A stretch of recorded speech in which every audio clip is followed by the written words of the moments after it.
Angel of Death, how are you? Good to see you.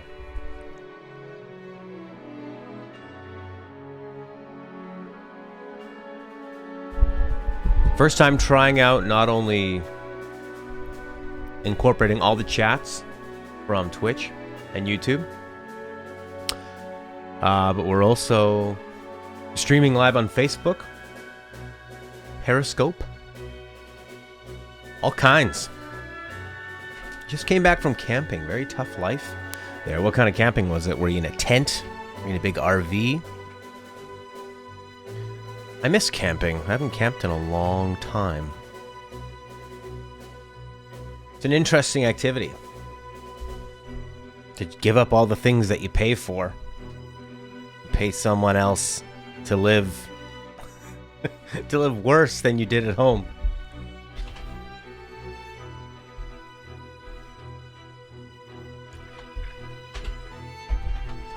Are you roughing it?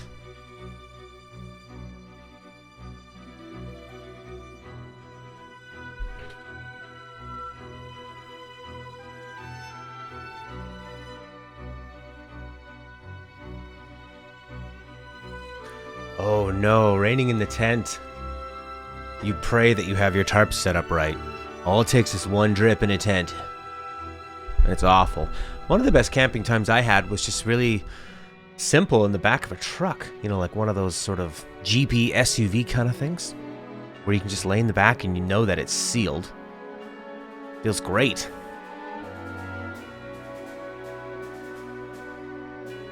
You know you're protected.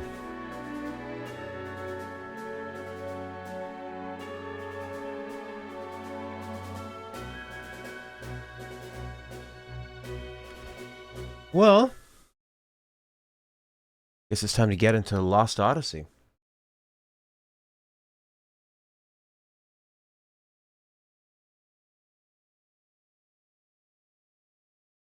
A game I've really enjoyed. Out of the three you're playing, I think I enjoyed the most.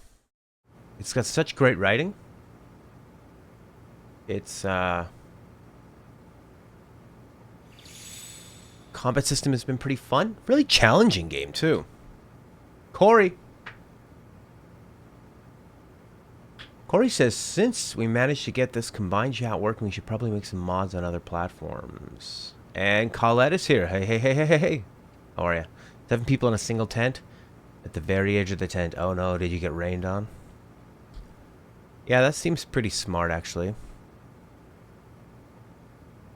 So, maybe I guess we'll go to Twitch, and maybe we'll make this Maester guy a mod.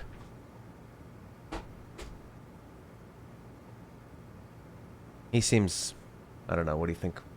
Oh god, it's really hard to read. This new chat style. It's all white. Terrible. It's awful. Maybe, Maester, send me a message on Twitch when you can. Ugh, looks gross. Oh, you got to climb a mountain. Very nice.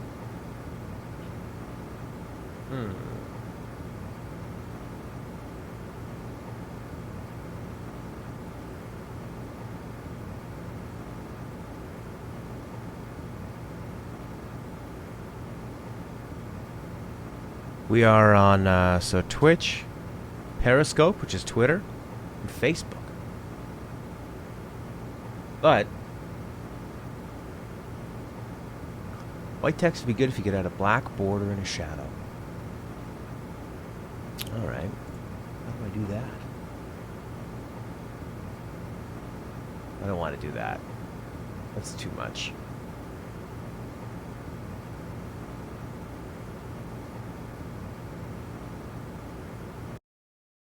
Yeah, you know what that is?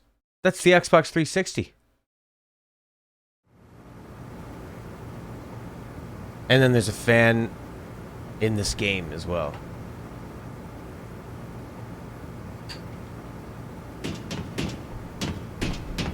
Alright, I gotta figure out how to make this look different.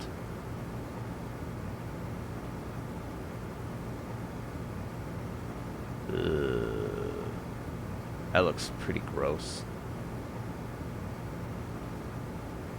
Yeah, we don't want that. This is default.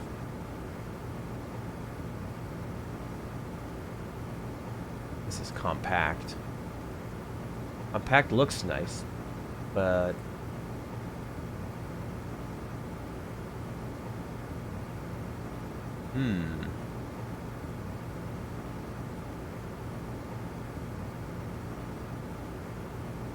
this is terrible.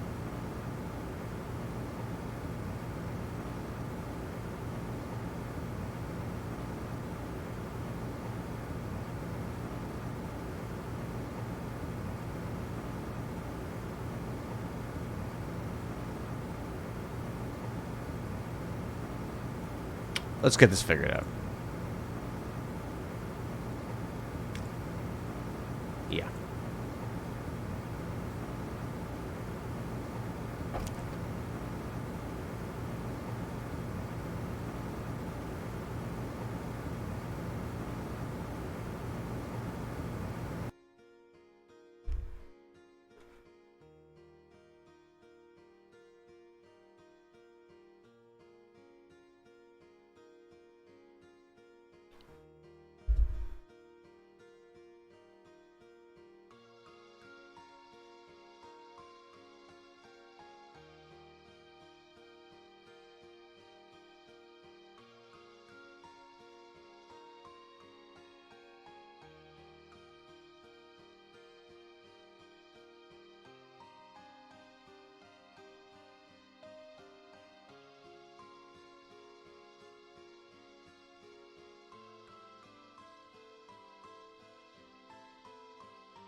Alright, we'll bring back that horrible fan sound from old Lost Odyssey. Yes, that's right.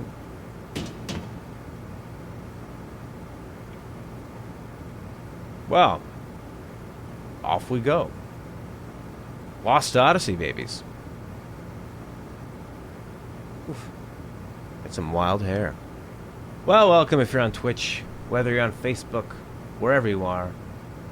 It's our first time with it. We got new chat boxes that are huge and are right on the screen. Not a big fan of them, but that's what we have for now. You don't want to sweat the details. We just gave this guard amnesia so we could get out of prison. A very convenient plot device. But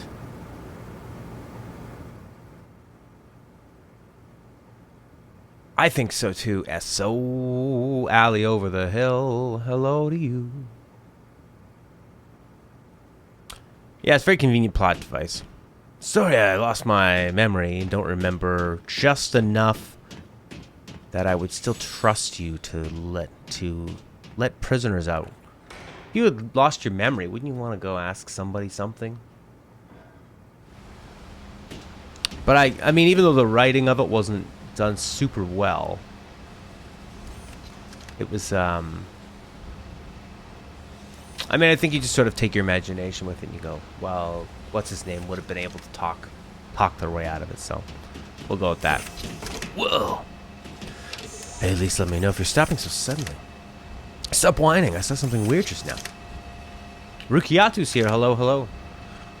It was a magic engine that looked like a floating eyeball. It's gotta be security or something like that. I think we're a little past being surprised by something like that. What did you expect, a welcoming party? Still, we do need to be careful. Without any of our equipment, we won't be able to put up much of a fight before we're captured again. Ah. The old jailbreak with no equipment. Ah.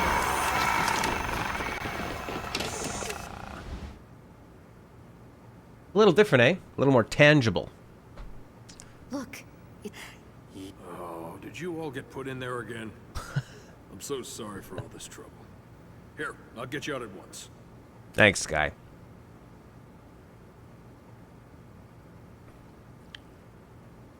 I find it harder to see who is talking. The names are very small.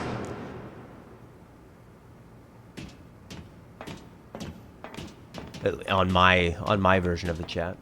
A little smaller. I am so sorry you have to keep doing this. I want the names to be really big. Oh, there we go. Nickname I can make just as big. Ah, there we go. Yeah.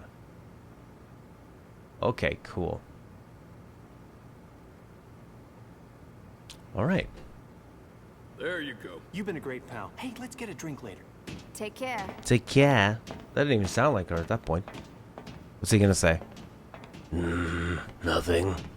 He's a little bit upset. He's happy that he got out, but he's upset that that soldier was being a bad soldier. Because Kime's got principles, baby. Alright, in we go. In we go, and off we do. The White Boa engine area. This reminds me of Metal Gear Solid 2. Alright. Especially with the radar.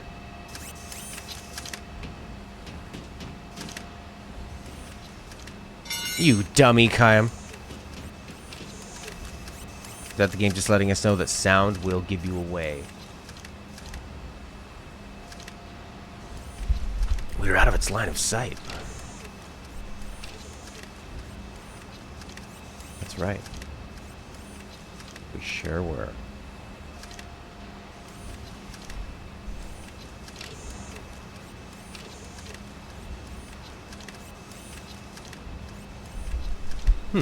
Alright.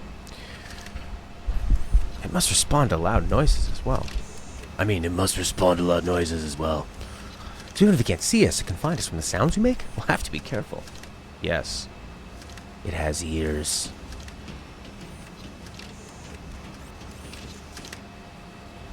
What do you think about stealth games and... Look out, here's another one. I know. We can't get past this. What if we can If we can't even make a sound. Oh, I know. How about we use that can? It did respond to the sound of the rolling pipe. You gonna kick that? Try to kick it somewhere where we aren't, okay? We'll only have one chance at it. Just kick it straight ahead, Kime. Kime, we only have one chance. Do not miss your chance. Okay. Now let's go! Alright. Oh my god, that Xbox 360 is so loud. What a strange system. I thought Microsoft had all the money in the world. It seems like they made the cheapest possible system. What's in here? All your stuff? Paralyze. Great. Mm-hmm. So there's one to my...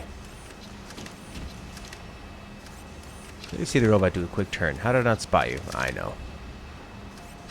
It's a game of convenience. Oh, there aren't any cans or pipes. Oh, yes. Let's do that. Don't shout like that. It'll be tough to do timing in an RPG.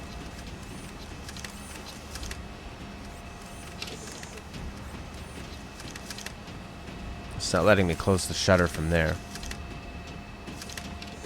Oh. Do it, Kime! I appreciate what they're trying to do. And you just kind of give into it.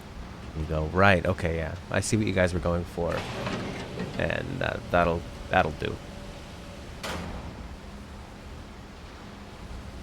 Anyways. Which way? Don't just go the way you can see. Don't step in those panels. Huh? Go casually, Kime walks. Did they find us? What do you mean, did they find us? I don't think there are any soldiers here.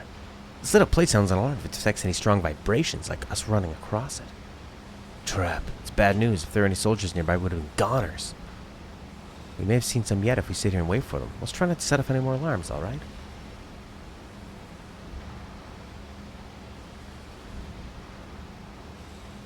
Running over lighted floors. Hold down B to do a little slow walk.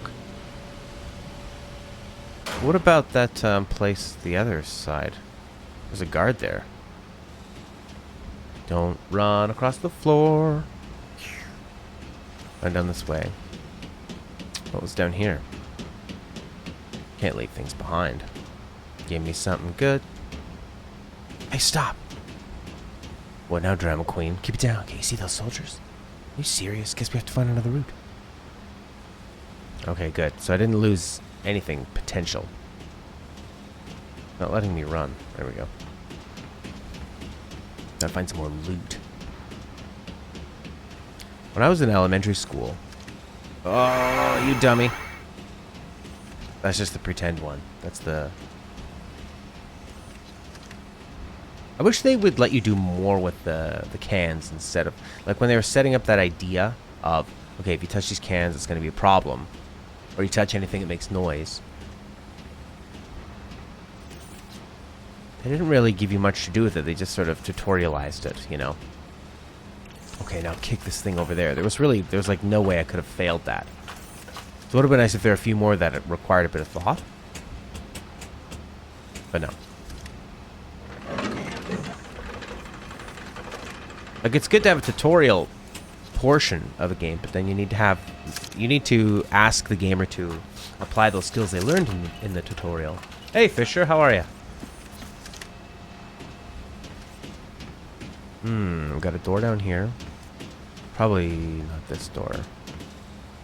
It's too dangerous that way. What are you gonna do if we get caught again? I'll blame you. Alright.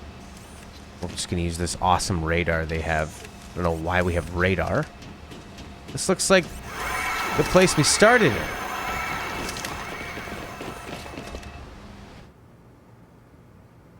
Oh, now we're back here. Oh, Bye. See ya. Thanks for saying hi.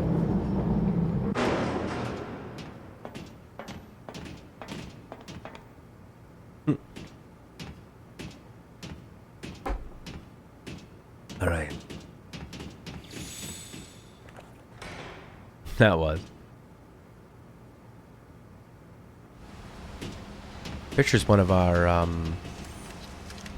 art students. All right. So was that. That was quick.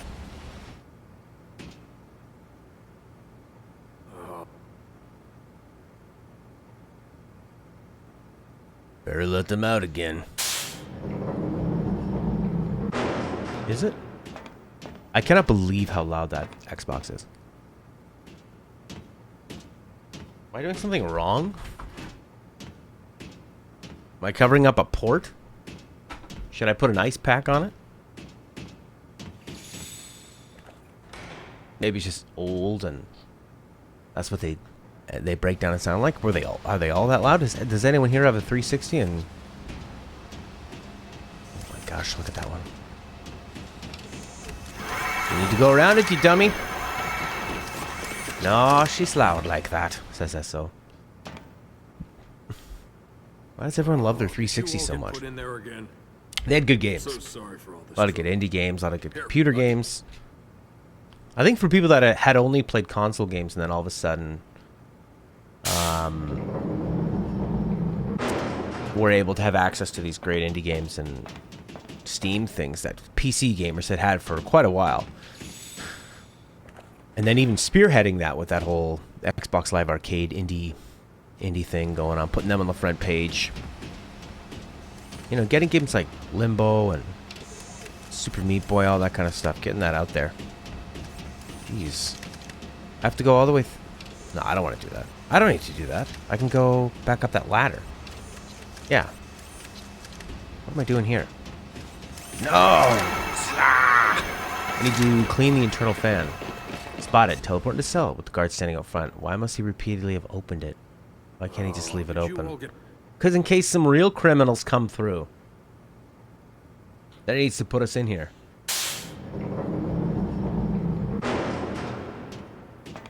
Jansen is dressed so much warmer than Kym. Kym's got to show off the bod. His sinewy bod. Why am I even trying to sneak past this when I have a perfectly good ladder I can climb?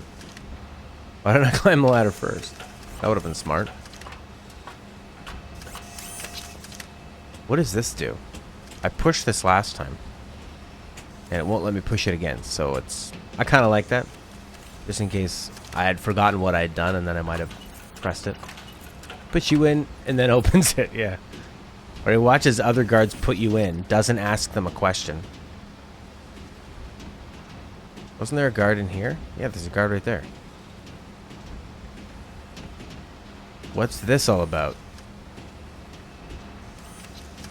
That's why I didn't go in here. There was a guard. Look at this chump. Isn't he a sleepy little fella? Shh, let's just slip past him. Keep the noise down. Oh my god. Like writing 101, don't have these stupid, over-convenient plot devices for how you get characters out of trouble. Oh, so it was to get the ladder down in case you got caught again. So that was like a Dark Souls shortcut. Not gonna go that way, punk. Alright, what do we got up here? I don't know, open this. Thanks, Esso. You got a slot seed. I mean, I can have more slots? Probably.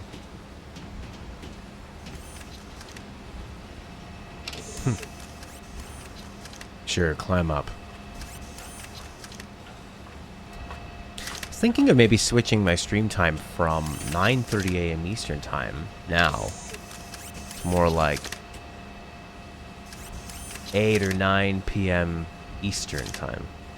What would people think about that?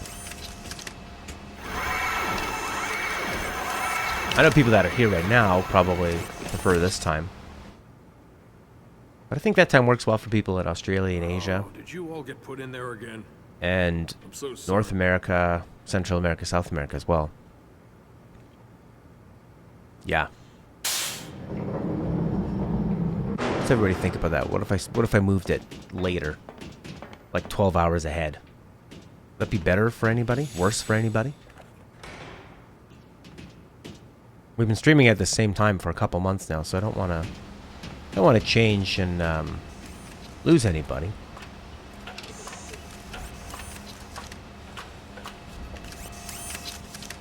But it might be nicer for me to play video games at night.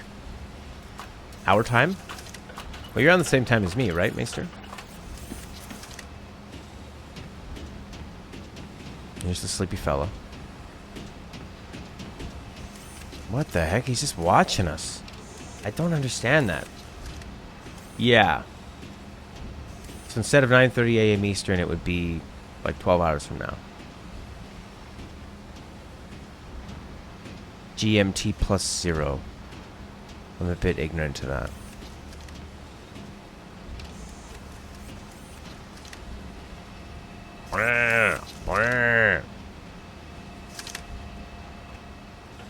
Later time more convenient. 12 hours later? It'll be 3 a.m. Oh. So you're in Europe? SO? Oh my god, I almost walked right into that stupid panel again. I'll just walk through here. Just escaping from jail. Living my life. Mesa works mostly closing shifts. Well, it's just an idea. I had done like a bonus. Portugal. Mesmo.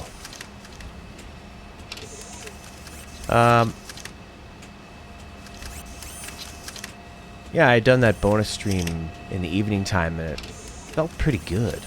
It's kind of nice to play video games at the end of the day rather than the first thing you do in the day.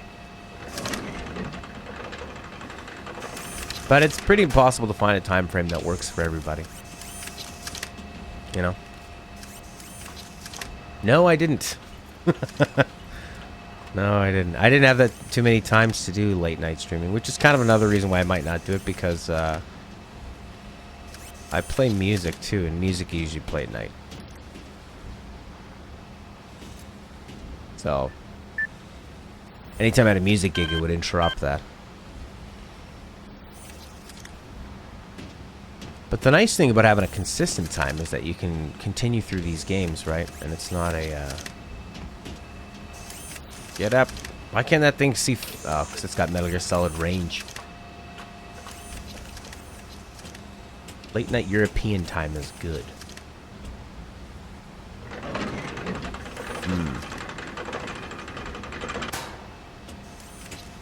Morning for Asians, start of evening for Americans.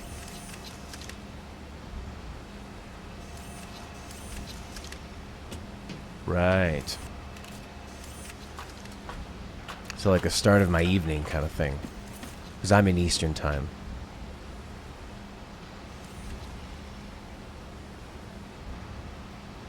Yeah. So you end up... So then the Europeans are the ones that get left out.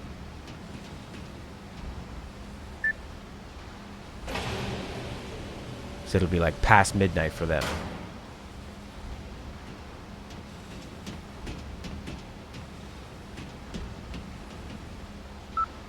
I think when I was a kid, and I'd play games, I would approach them with this sense of, this is very difficult. I have to learn it. I have to figure it out. As you get older, you kind of expect every game to just be beatable, and then if you fail at it, you blame the game.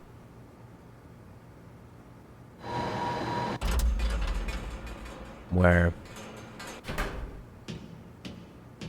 you kind of go, oh, this is stupid. I don't get it.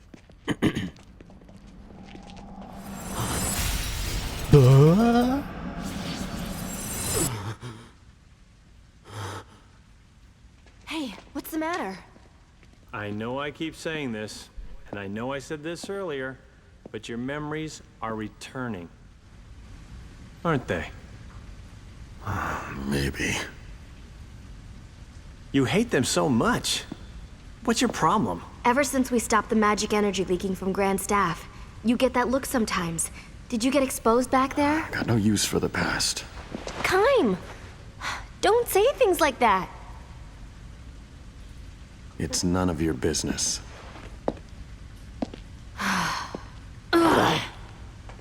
Hey, great. Yeah. Maybe I was just a little too quick to throw that black pearl. Golly, I gotta lighten up. I'm just way too tense. I need to get back to those 3 girls. Jasmine's pretty funny. I think I say that every episode, that he surprises me with his humor. Load these into the lift. Kukas. Kukas. Yes, sir. Named by the alt-right. Hey, look over there. Our weapons. Load them. It makes it sound so easy. What does he think my arms are made of? Steel? I can't move all this stuff by myself. Let's go help him move it and take it. Okay, he's gone. Now we can get our weapons back. This reminds me of Star Wars when they're about to run into the Millennium Falcon and the Death Star. Shing, shing, shing, shing. Sincerely, the schedule at the moment seems nice for all regions in an overall way. Yeah, the only people that it leaves out is the Western time zone and Central time zone, because it's too early. If I start at 9:30 a.m. Eastern time, that's 6:30 a.m. Pacific time. All right, transformation complete. Finally got to sleep. Now you come along and wake me up. You owe me for this. Don't be like that. If anyone else finds you sleeping. Hey, you there. Where'd you come from? Oh, damn. I guess they found us. Don't say that. That'll give us away as people who don't want to be found. Not much choice left for us. Let's just take them out quickly. Yeah. All of our prisoners' weapons were in this garden. But see, they were supposed to move it. But they had poor management. The boss said... The boss says, you gotta move these weapons, it's really important. And he's like, I don't want to move it by myself. And then he goes and gets his lazy friend, who was asleep, because he wanted his friend to help him. So yeah, it was pretty dumb. If Allie was Kime's girlfriend, she'd cut off the strand of hair when he was asleep. That one little straight. If I ever do my hair down like this, Stella gets so pissed. She hates it. Can't stand it. I have to... I don't know. I kind of have to agree with her, I guess.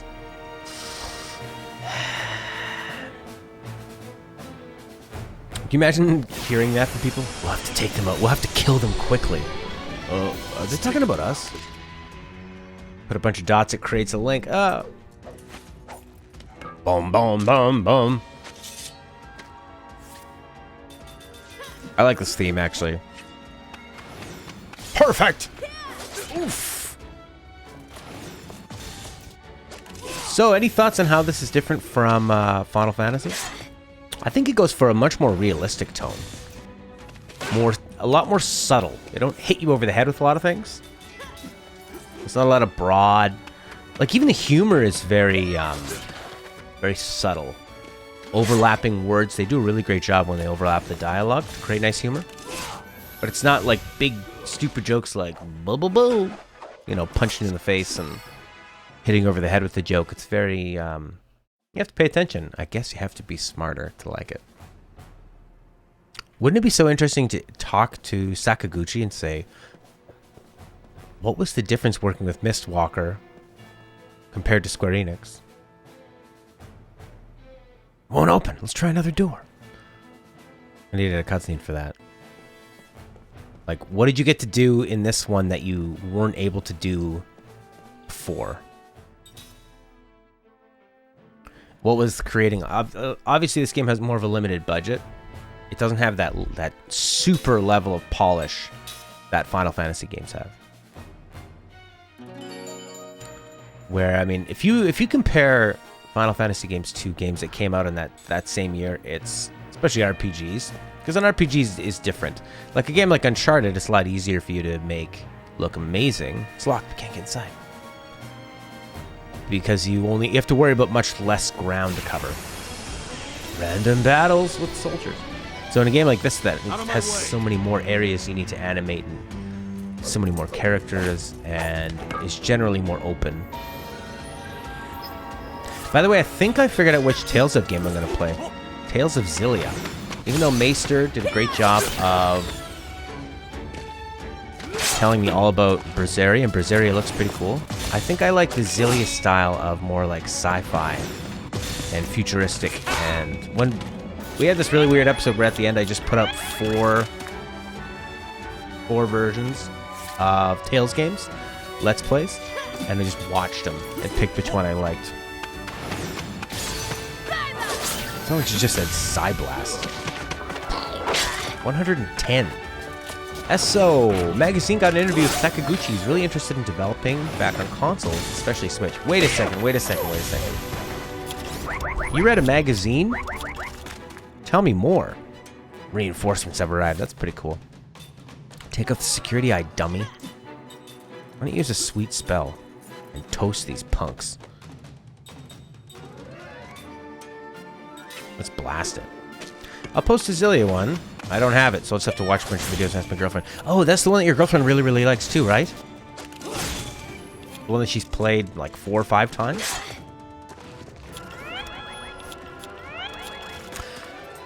Oh my god, look at that cute little thing. Yeah, we'll do the first one. And actually, that's another reason I thought it was pretty interesting was that it's a 2-part series, so you can get through the first one in like 20 hours or something.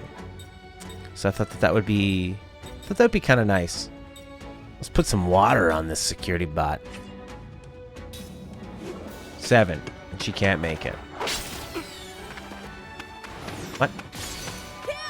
First game, right? 7 and she can't make it. What's that mean? She's played 7 times?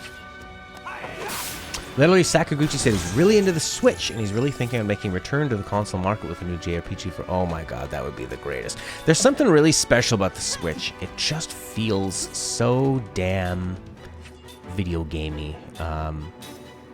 It just seems to really work with what is nice about games for some reason. I'm...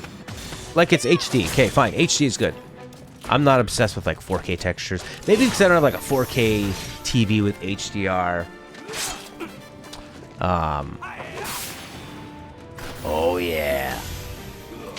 Maybe if I got more into that, I would be more into it, like if I'd seen it. But really, it's more about just like fun gameplay experiences. When I see a game come out on the Switch like called Golf Story, and it's an RPG while you play golf, I think that to me is awesome. That's little silly things like that. She can't make the stream if you did play it, and it's your 7th playthrough. I gotcha. Wow, 7th playthrough. Amazing. Well, maybe we'll have to do that one at night. So we can have Corey's girlfriend, the expert. Anything else important lying around? What's that? You hear that? What? Jensen! That's a harp. Yeah. Queen must be in there, right? I mean, no dude plays a harp. Yeah. Queen? Ignore it. It'll lead to trouble. Hey, I've got a sixth sense about these things. The Queen's gotta be hot. I didn't pay my respects. I mean, I'd have to turn in my man card. Time to work my magic. Ah, idiot. What are you trying to pull, Jensen? Open up! I'm now really interested in him meeting the Queen. Oh, that moron. Do you know anything about the Queen? Well, from a long time ago. If nothing's changed since then, she's definitely someone I know. Looks like your own memories are returning. So you're not afraid of the past? No, I like the past. It's thanks to the past that I'm here now, right? If memory serves me correctly. She's someone from the past who made me who I am now. She smiled when she held out her hand to me. Even when stranded in the middle of the ocean, faced by me, a pirate. She wouldn't show any fear. I felt a certain kind of strength and a special kindness from her.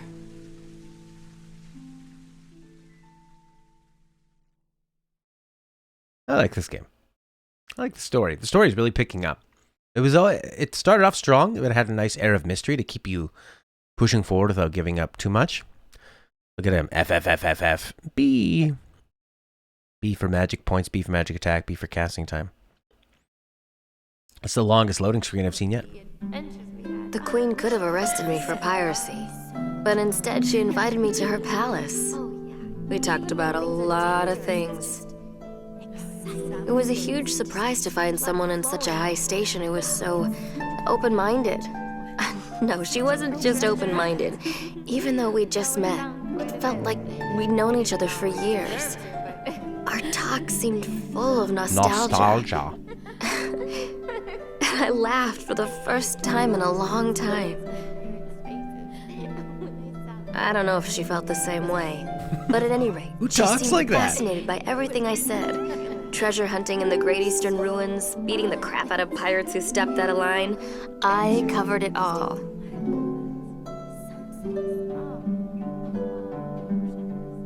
Tell me about your life. But when I look back at the way she let me keep talking, I think she might have longed to be free, just for a moment.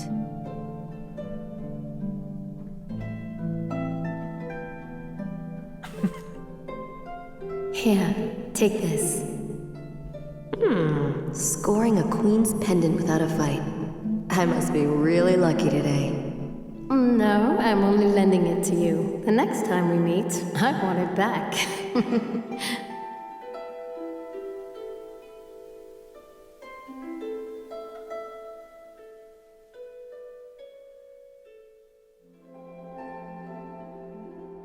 Oh, that was a nice piece of story. Don't you feel like you know the Queen so well? And now Jansen's gonna meet up with her. Can't pass up a chance like this. It's Sorry, gonna be gang. great. Jansen's a weird-looking guy. I don't know if they did that intentionally or if that's just the way the character model is. See, wouldn't it make sense for Seth to want to meet the Queen? That's in her master's chambers. So Esso is saying into the 4K while playing on a TV with IMPC. I guess as TVs get bigger, we need better resolution, right? Because you're spreading it out over a wider space. So you need more resolutions for those big screens.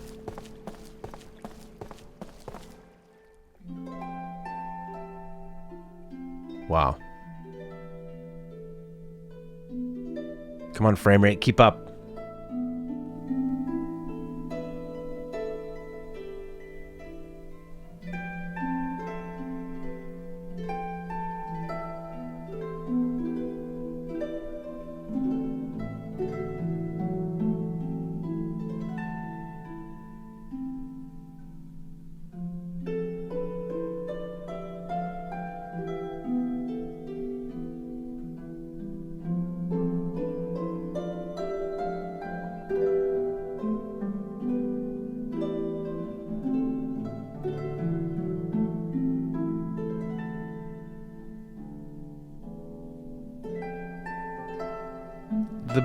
The boobs ruin it a bit.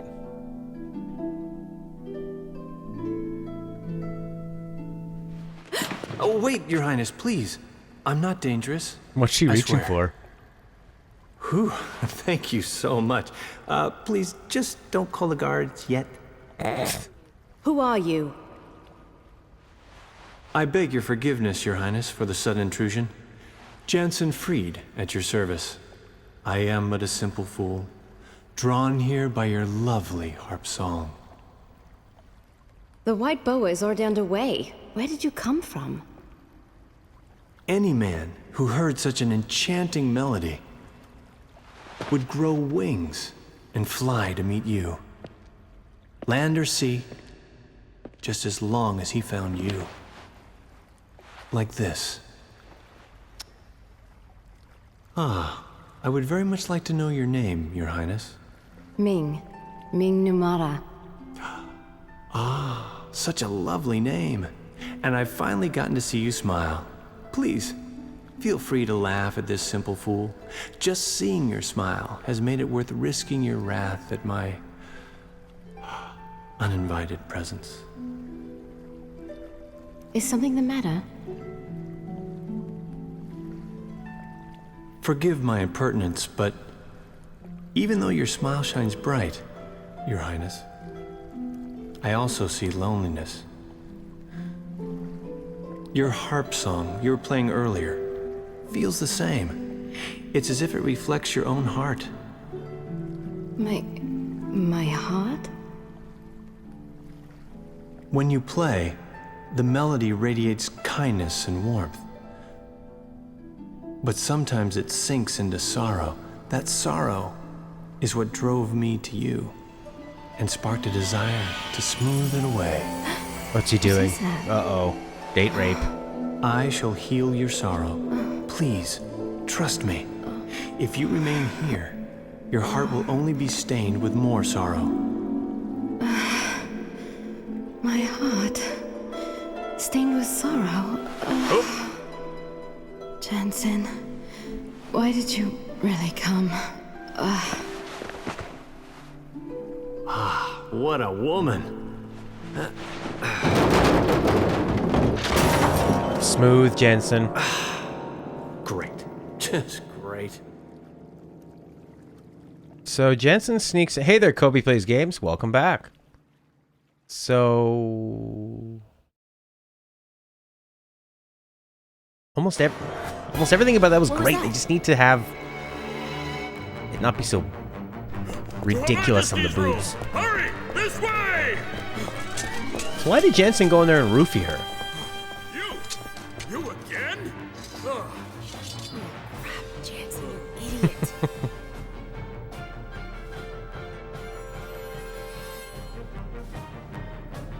I mean, I like the whole thing of him sort of working his charms and you kind of seeing that other side of his personality. Because in the beginning, when he shows up with the 3 ladies, you're like, okay, this is a part of his personality. But then to see Seth's depiction of her, and then you have that, like, such a strong idea of what the princess is. And then Jensen sneaking, and I was really looking forward to them meeting, and the payoff was great. And then at the end for him to cast this weird spell on her. Seems a bit perverted and weird. That he sweet talks ladies and then they pass out into his arms and he takes them away. And then him knocking the harp over was super funny with his character. But again, it's more of a mystery of like, where are we going with this? What's he trying to do? Is he doing that for Gongora? He already went against Gongora by not wiping the memory of them. This game is very compelling.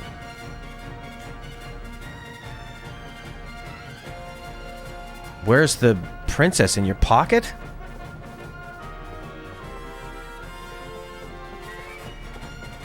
This is weird.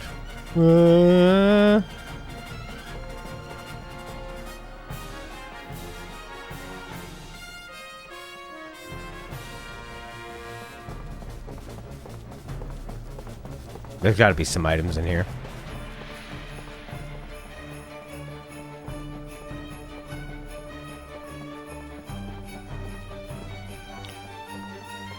I guess he's RPG'd her into his soul. This isn't like moving Princess Zora around.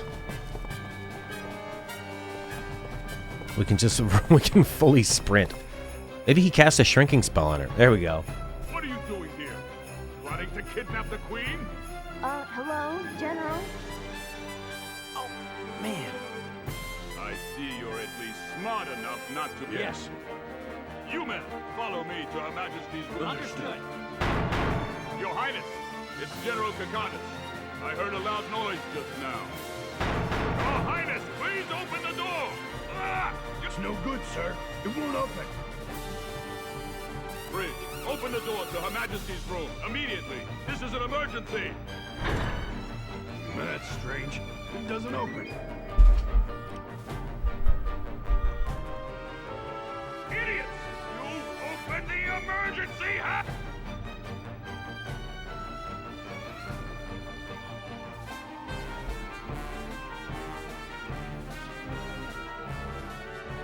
Run. This music is nice. Nobuo Uematsu getting to spread his wings. Seems like she reached for this center area when he came in. Where the harp was.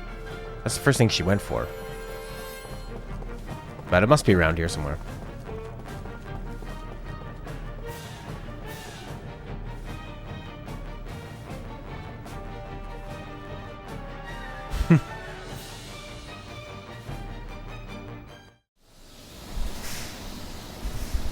Bum bum bum bum bum bum bum bum bum bum bum bum bum bum bum.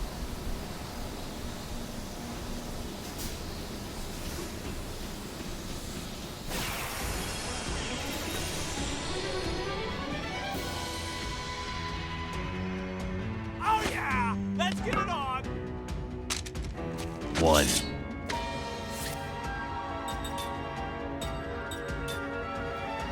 Maybe I should do some stealing.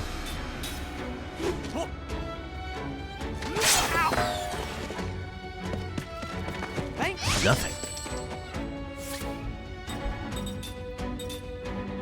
Prepare to be set on fire.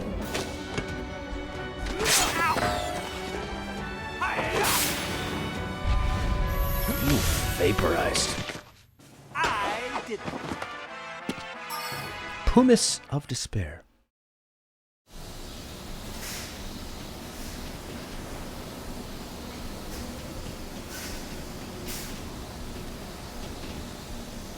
Yes, Colin, the plot does seem to thicken. Well, Kobe, what do you think about this part? I think this is one of the best parts of the game so far. In terms of plot. I'm really, really into this.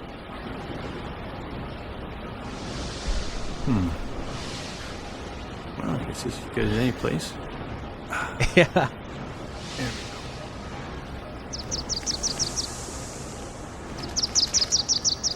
Hey there, little guy. You lost? It's canary in a coal mine. You're not chasing me too, are ya?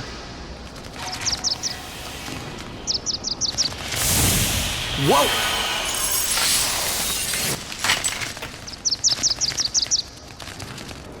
Better than this? This is already great. If the whole game was at this level, I'd be super happy. Whew. Close one. You're quite kind, aren't you? Ah, you're awake, Your Highness. What?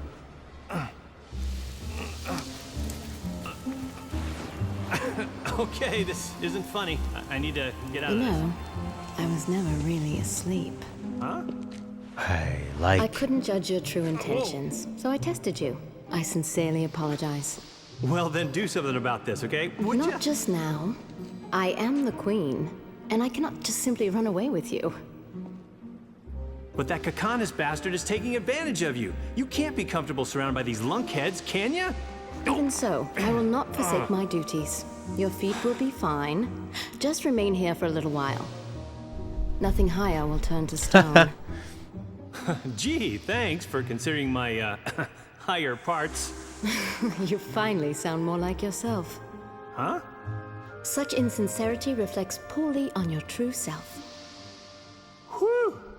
All that formal speech stuff is making my shoulders stiff anyway. But I'm fired up now, my queen. When I get out of this, I'll prove my sincerity to your heart's content. Oh yeah, you can bet on it. Your Majesty! Ah, crap. Oh. Yeah, I'm this with is you, Rukiatu. She's got like somebody who was raised in this environment. You could totally see them wanting to, you know, see more of the world, sort of like a Princess Jasmine kind of thing from Aladdin.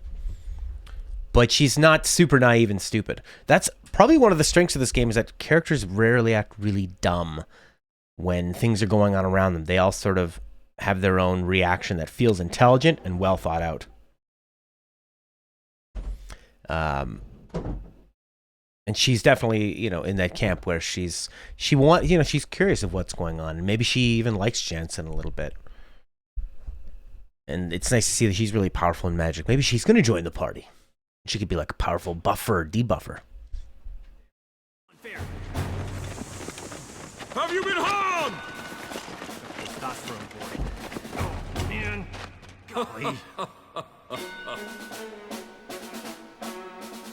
She's the one who started it. She's the one that said, don't worry about your parts above. Turning to stone. She could have got a lot creepier with that.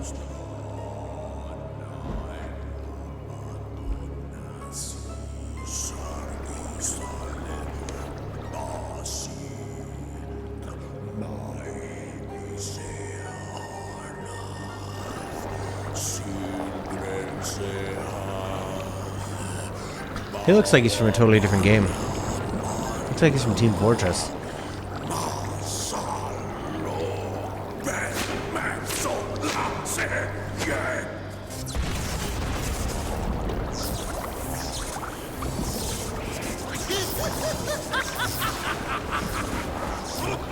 He's so cartoony. Yeah, Maester's right, Kobe.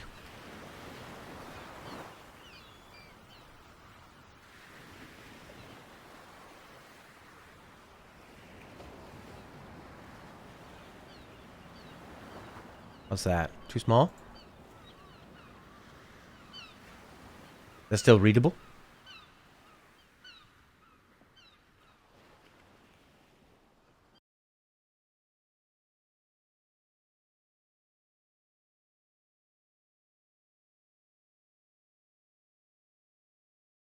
Well, at least I know what time every message was sent.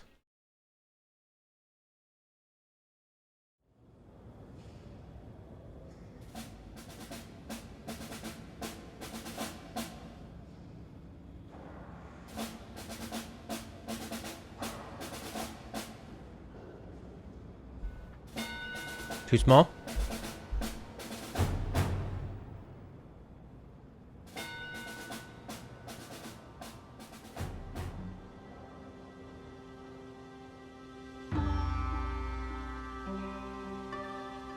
What's that?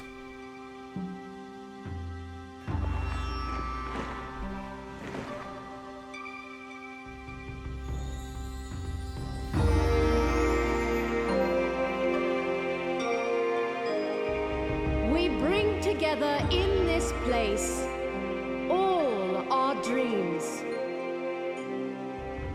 all our hopes, and all our dedication. We shall not avert our eyes from our shadowed reflection in still water, nor succumb to apathy. Numata exists so that power may coexist in harmony with peace and tranquility.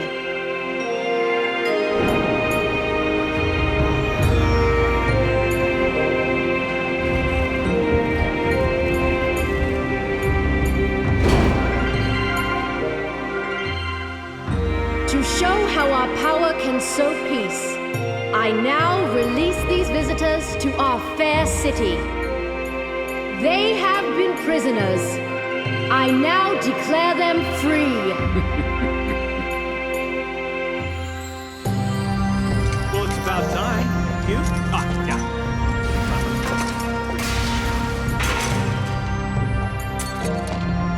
Travelers, you are free to go. Ming! Ming?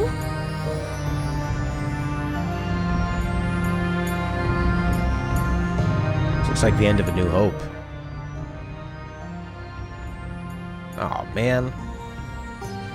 At least see if they almost give her the hips to match the top drawer.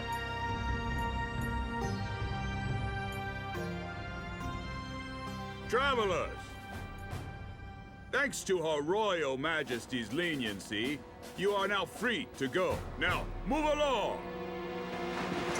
Royal Guards, dismissed!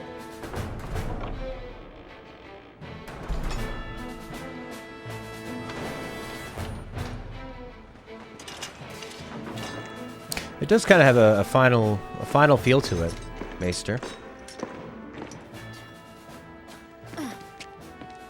All that trouble to release us, and now they simply turn their backs. Oh, don't spoil Kobe. Well, I say it's great. I mean, we're free, aren't we? And it's all thanks to Ming. It bothers me that you speak so casually of the Queen. Is there something you're not telling us, Jansen? Did you do something to her? Wait, come on.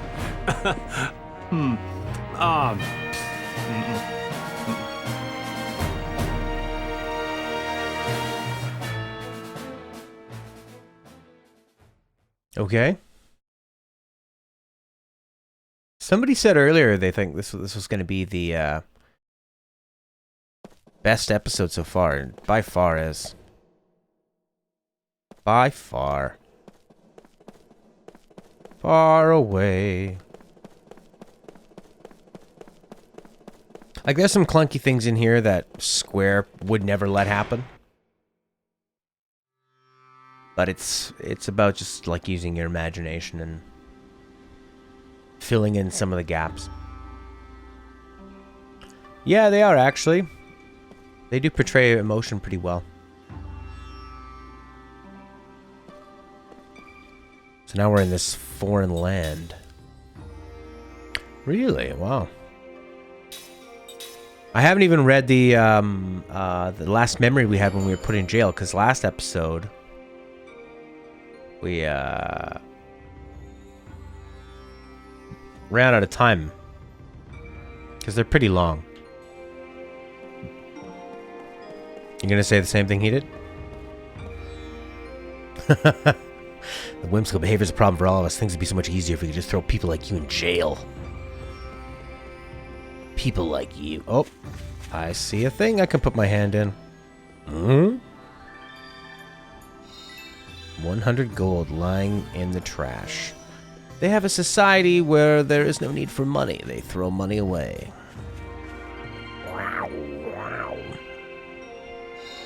Frontier Solderites. I want to see him put his hand in a jar and get bit.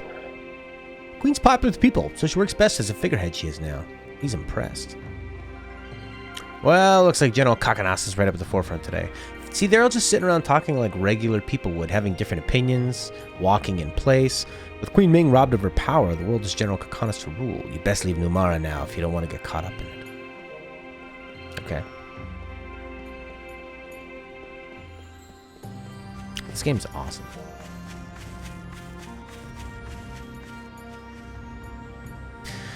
Animal adoring Rona. This can't be happening. Where could my Moo have gone? My dog Moo went off somewhere all of a sudden, still doesn't come back. Probably got lost while he's out looking for food again. He's such a pig sometimes. I definitely don't like the outfit the queen is in. I think it looks horrible. Her boobs are all veiny, which is realistic. But it just seems, it's distracting in the wrong way, and it looks unnatural. Because the rest of the characters are fairly proportioned. Numara's royal family crest is modeled after the birthmark on the queen's chest. More about the queen's chest here? Ah, right. I figured you were. This is why the queen herself is the embodiment of the royal family.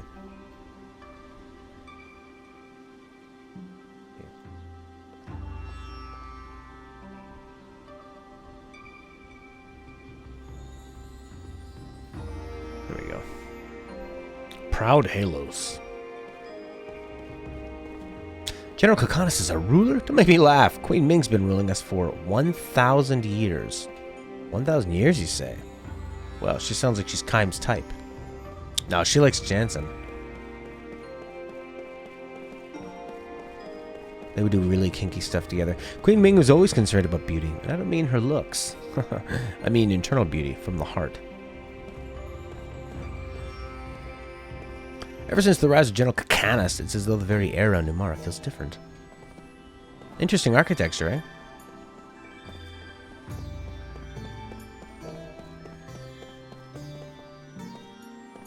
These neat ramps. I guess we'll probably come back here and go up some of those ramps. And she's not talking about her looks.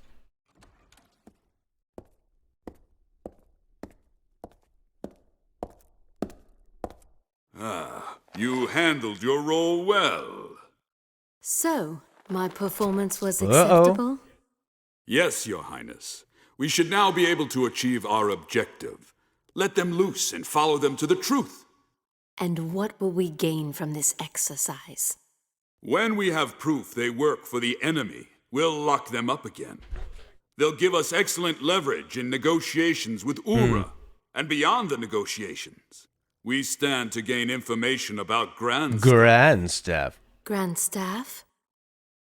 Ura has built a gigantic magic engine called Grandstaff, and we suspect they're plotting something. Right now, Ura poses a terrible threat to the entire world. A threat? Our intel has confirmed that the tragedy at Wool Highlands is connected in some way to Grandstaff. If we continue to allow Ura to run rampant, that tragedy could be repeated again at any time.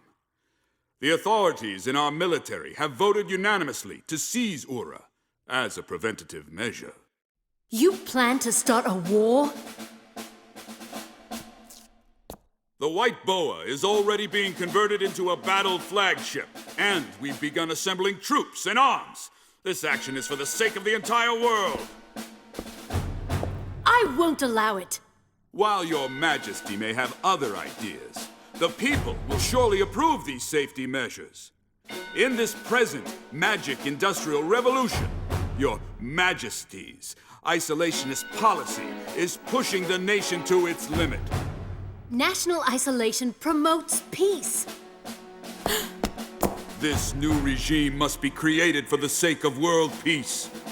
We shall spread your Majesty's teachings using our nation's military might. You think military force can avert violence? Would you rather see a meteor fall on Numara? If that were to happen, the people who so adore you would be reduced to ashes in an instant. No, the Grandstaff should not be in the hands of those simple-minded fools in Ura. We Numarans should control it. Then we can use it to maintain peace all over the world. Numara would become the most powerful, peace-loving country in the world.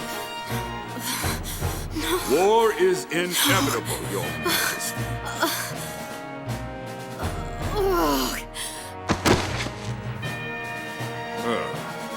Figureheads. They should just keep quiet, play their role, and smile. Someone get in here! Now! That's her trick. She pretends to pass out. I love that statement. We'll be the most powerful, peace-loving country in the world. It's nice because he's obviously a villain, but he still has logical means to it. I mean, he's the head of the army. He's a big buff guy.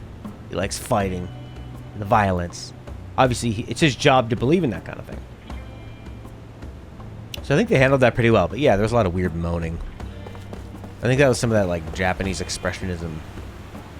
Alright, that's enough of a break. Back to work when I'm tired. Walking on this path helps me recharge my batteries. What? You lost or something? I'm busy here. Go ask someone else. Ha! I heard about you guys. Welcome to the city of Numara. You know the big magic engine in the public square? It's called a magic monitor. Mm-hmm.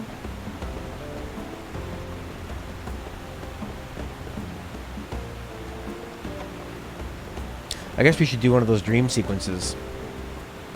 The ones that we left behind. Go to sleep at Thelron's Inn. You got a seed. Welcome. Please sign the guest book if you wish to spend the night. Sure. Let's read a dream. Ready for a dream? They take a while, so get comfy.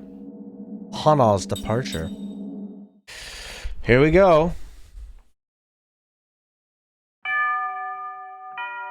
The family members have tears in their eyes when they welcome Kime back to the inn from his long journey. Thank you so much for coming. He understands the situation immediately. The time for departure is drawing near. Too soon, too soon. But still he knows this day would have to come sometime, and not in the distant future. I may never see you again, she said to him with a sad smile when he left on this journey, her smiling face almost transparent in its whiteness, so fragile and therefore indescribably beautiful as she lay in bed. All right. She's young, remember? May I see Hannah now, he asks. The innkeeper gives him a tiny nod and says, I don't think she'll know who you are, though. She hasn't opened her eyes since last night, he warns Kime. You can tell from the slight movement of her chest that she's clinging to a frail thread of life, but it could snap at any moment. It's such a shame. I know you made a special point to come here for her. Another tear glides down the wife's cheek. Never mind, it's fine, Kime says. He's been present at innumerable deaths, and his experience has taught him much. Death takes with... I think we already did this one. Yeah, we've already done this one, actually.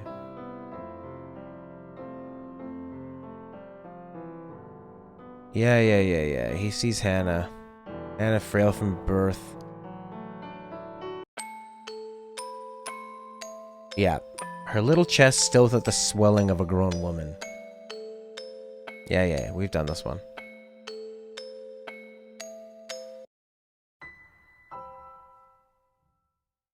And she dies. Where's the new one? Upstreamers, they live in shells? What's that one? They live in shells? White flowers? What's the last one that we got?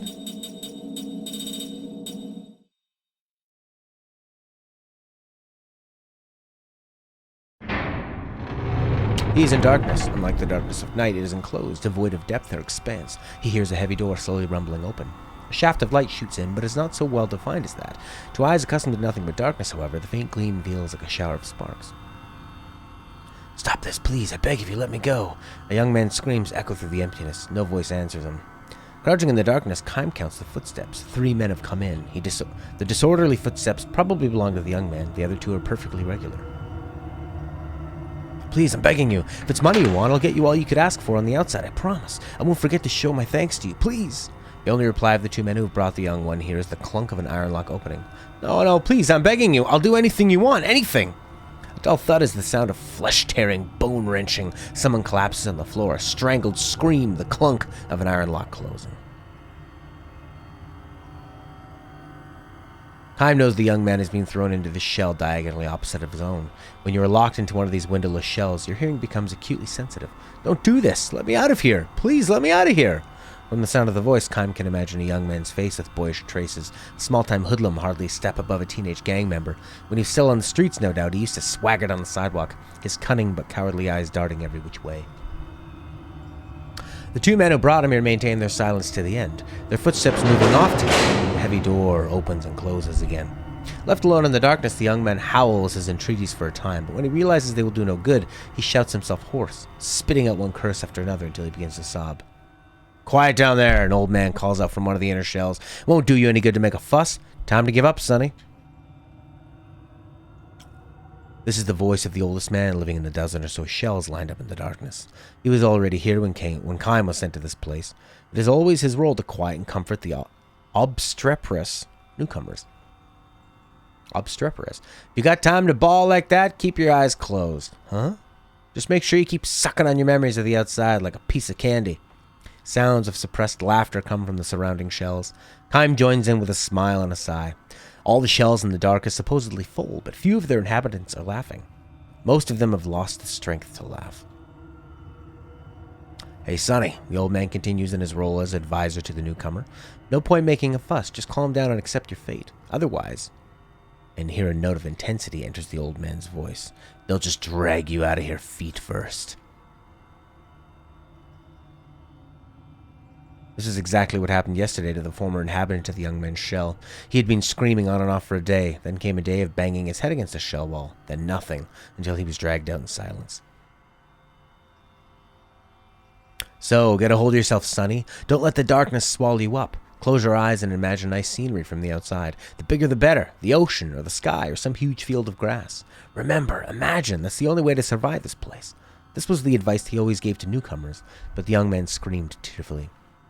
"Who the hell do you think you're kidding? Survive this place? And then what? I know what this place is. No exit prison. They throw the lifers in here, give them just enough food to keep them alive, and in the end they kick the bucket anyway. Am I right? There's nothing left to hope for." His shouts turn to sobs again. This is the reaction of most of the newcomers. Nor are they mistaken. This is a prison. Each of the shells is a solitary cell with bars, and the sun shines on a prisoner only on the day of his funeral. "Everybody dies, Sonny, that's for sure. You just can't let your mind go before your body does.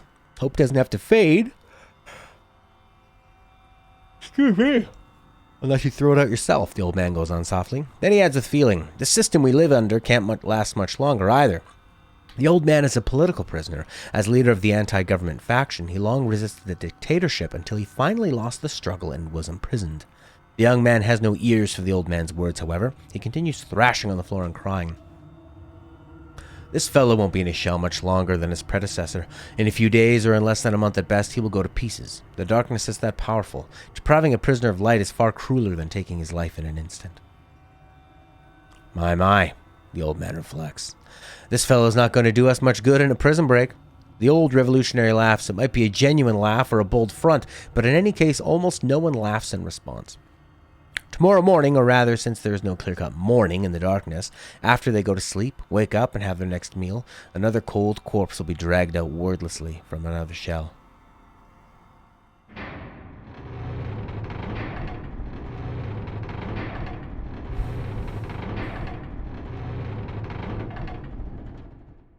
Hey, listen. How many of us are here now? The old revolutionary asks. Answer if you can hear me. I can hear you, Kime says. His is the only voice. Man, this is bad. We were full up a little while ago. The old man gives a dry chuckle. Kime asks, I wonder if something's happened out there. Maybe so, answers the old revolutionary. If you ask me, this would be about the right time for a coup d'etat or a revolution. My boys aren't going to keep quiet much longer. What is your name again? Kime? Have you noticed what's happening? How there used to be a lot more guys getting thrown in here until a little while ago, and most of them real nobodies, not worth sentencing to life. Sure. The young man was one of them, nothing but a small-time crook. Just so happened that the storehouse he broke into belonged to a rich man with ties to a powerful politician. This was the only reason they put him in the shell. The shell always used to be full. They would throw a bunch of men in here and they would die. Then the new men would come and they would die. The young man was one of those. The terror of being enveloped in darkness was too much for him, and he went to pieces. He was apparently having hallucinations at the end. I'm coming, Mama, I'm coming. Wait for me, please, Mama, he repeated over and over like a child. Where are you, Mama? Here? Are you here? And he gouged his own eyes out with his bare hands. I figured things were getting scary out there, the cops losing control, so the government was really starting to crack down, which is why these shells were always full. This is what brought the young man here. Blood streaming from his eye sockets, he died muttering in snatches. What did I do? Everybody knows damn well there are plenty of men way worse than me. But now the place is empty. Do you know what that means, Kime? Sure. There's so much crime out there now that the government can't suppress it. You got it. The whole royal family might be strung up by now for all we know. It's a revolution. It'll happen any day now. That means you and I will get out of here. My boys will come and get us. Just hang in there a little while longer. Kime nods in silence. The old revolutionary goes on. You're strong, Kime. Not many guys could stay as calm as you, thrown into a shell and enveloped in darkness like this. Not even Kime can explain it. It is true that he was strangely calm when they put him in the shell. The darkness was something he seemed to recognize as a distant memory. In the distant past, he too may have tasted the anguish of the other shell inhabitants, so tortured by the fear of being sealed in darkness. How are you so tough mentally, Kime? Does it mean you too are a revolutionary? No, not me. His crime is hardly worth talking about. He resisted somewhat under questioning when they brought him in as a suspect, and for that he was branded a rebel and thrown into the shell. The old man is probably right, though. The country's dictatorship is almost certainly in its last days. It won't be long now. We'll be back in the real world before we know it. I have hope right in here. It'll stay here until I abandon it myself. The old revolutionary mutters as if trying to convince himself. The old man will die, and then Kime will get let out. The prison falls soon afterward. Armed young men come charging into the darkness and open the shell's barred doors. Embraced by his boys, the old revolutionary goes out. Wait, Kime cries, trying to hold him back. But he's too late. Anxious to see the new world following the destruction of the old system, the old revolutionary steps outside and opens his eyes. It's evening. Though the sun is nearly down, its light is still strong enough to burn eyes accustomed to total darkness. The old revolutionary presses his hands to his eyes and with a groan crumples to his knees. Kime has saved himself by shielding his eyes with his arm. Not even he knows what caused him to do this. Could distant memories have taught him that the truly frightening thing about punishment by darkness is what happens after the release from prison? When could I have been imprisoned and where? More important, how long have I been on this endless journey? With bleeding eyes surrounded on the ground by his boys, the old revolutionary searches for Kime. I came all this way, Kime, only to make one terrible mistake at the bitter end. My eyes are probably useless now. This is precisely why he asked Kime for one last favor. Tell me, Kime, what's the outside world like? Has the revolution succeeded? Are the people happy? Are they smiling joyfully? Kaim opens his eyes slowly, just barely, beneath the shade of his hand. As far as he can see, the ground is covered in bodies. The corpses of royal troops and revolutionary troops are heaped on one another, and countless civilians are dead. A mother lies dead with her small child in her arms, the bloody corpse of the child's father next to them, arms outstretched in a vain attempt to shield him. Tell me what you see, Kaim. Kaim fights back a sigh and says, "You must work from now on to build a happy society." The old revolutionary senses the truth. "I won't abandon hope, Kaim, no matter what." As if to say, "I know that," Kaim nods and begins to walk away. "Where are you going?" "I don't know. Someplace. Why don't you stay here and build a new world with us? You of all people can do that, I know." "Thank you, sir, but I'll be moving on just the same." The old revolutionary does not try anymore to hold Kaim back. Instead, as a parting gift, he repeats for Kaim the words he spoke so often in his shell. There will always be hope, wherever you are, until you yourself abandon it. Never forget that.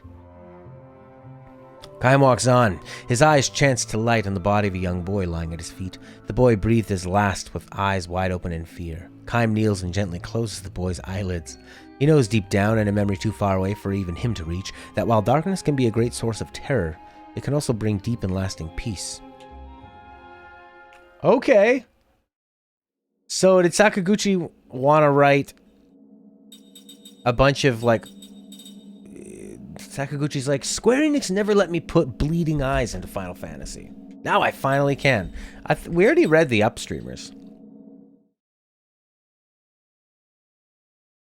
We might have read it and then had to reload a save because we died, so it doesn't think that we've read it.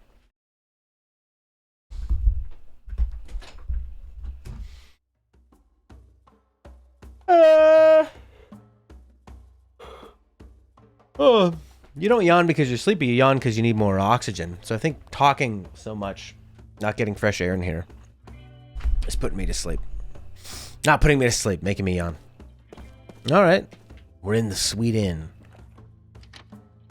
You got a ground bomb. It's crazy what people leave behind here. You got a seed. Leave a note. Write down one of your horrible memories, Kaim. For people to read before they go to bed. Government, cops. Yeah, it does sound like there's some weird translation things going on. Raiding all the rooms. I don't even know what I got. Oh, a probe. Do some probing. That's what Jansen was gonna do. To the Queen. Mana capsule. I'm getting so many things. So I'm gonna probably have to clean out that Xbox fan. I don't really want to open it up though. I feel like if I open it up, it might never go back together again. Hey everybody, don't mind me. Like our world, but this is more morbid. Yeah. Definitely more mature. Don't mind me. Looks like you guys have the same vision as one of those terrible security bots. Get out of my way, please. Immortal coming through. Out of my way. I'm the greatest. I'll blame it on Jansen. Oh. Pardon me.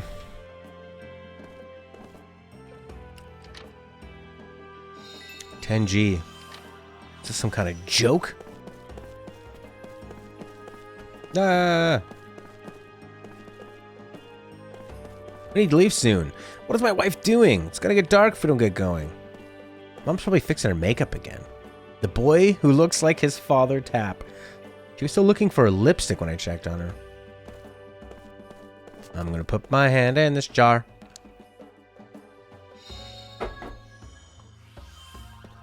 Out of my way.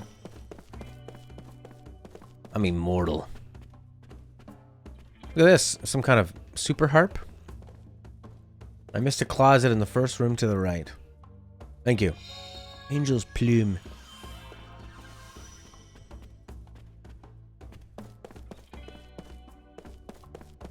I don't think I did.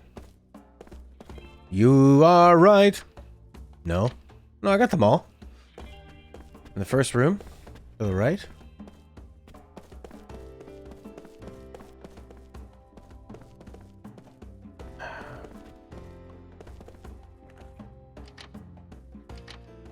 I think I got them all, Khaled.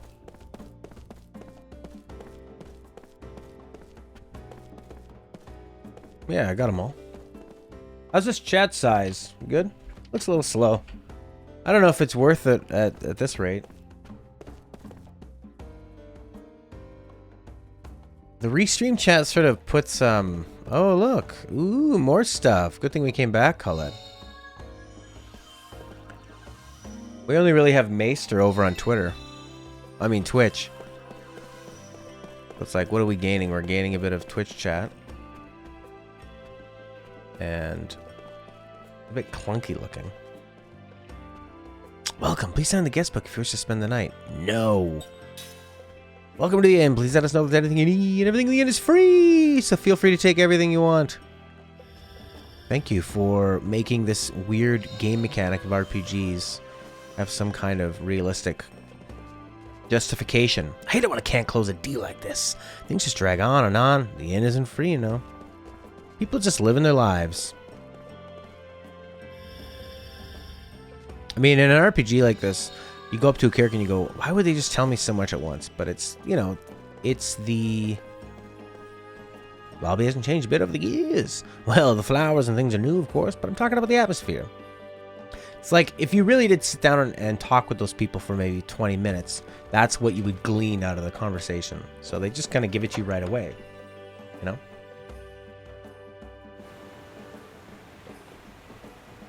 I like how they always describe the character too. Arrogant soldier, nice. No matter where you go, you're always under military surveillance. Give it up, spies, and get yourselves out of Numara. Alright, we need to find a shop, you say? Chop, chop, chop, chop, chop, chop, chop, chop, chop, chop, chop, chop, chop, chop, chop, chop, chop, chop, chop, chop.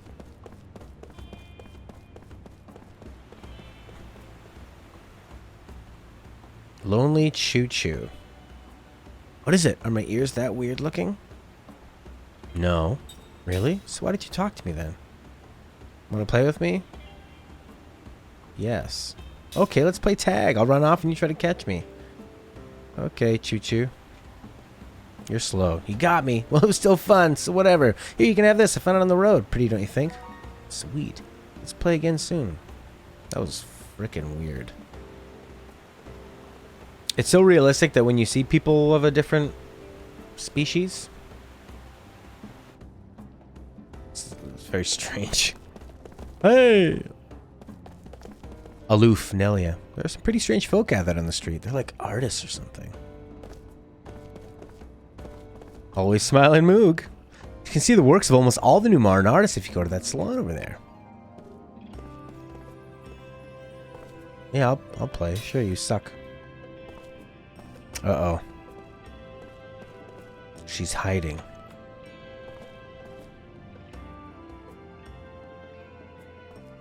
Hey, everybody. Welcome to my salon. Artists gather here from all over. It's the Pride Numara. Ah. Hello there. Have you been to my shop yet? I mean, the place that Khaled was talking about? Nin's luxurious place. You're welcome anytime. But the soldier's been breathing down his neck lately, so you'll need a password into the main showroom. Once the clerk stops you, tell him you're there on Totemis's recommendation from the salon. Totemis is the brother of the salon's owner and was one of our best customers. Don't forget the password. Not really a password. Play it. Kaim, play some beautiful organ. The light from that window is a very unique effect in the room. I think I'd like to try to capture for my next work. Yeah. The tag was that. That's true. The tag was so easy. She's so slow. And then boom. Now she's gone. Now I'm trying to find her. Alright. This seems to be everything. I love how fast they let you run. Okay. What's down here? A little boat? I'm tired of it. He was the one who suggested going to the gondola for a date, but just how long does he expect me to wait? Stood up Menor. Menor. What a beautiful name, Menor. Starry-eyed Ignis. When I grow up, I'm going to be a mercenary. Why? Well, come on. Aren't they just so cool? My mom says I got to help in the shop, but forget about that. If I was a merc, I'd be a million times more famous than a soldier. All the nations in the world would want me on their side. It'd be awesome. Uh-oh. Memory. dream has been revealed. Alright.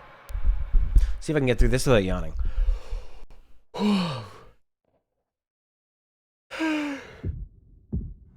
Okay. Alright. It's really exciting. The ramparts have fallen to the enemy. It's just a matter of time. They'll mount their attack at dawn. The main body of the Allied forces is already... Alright, Corey. See you later, man.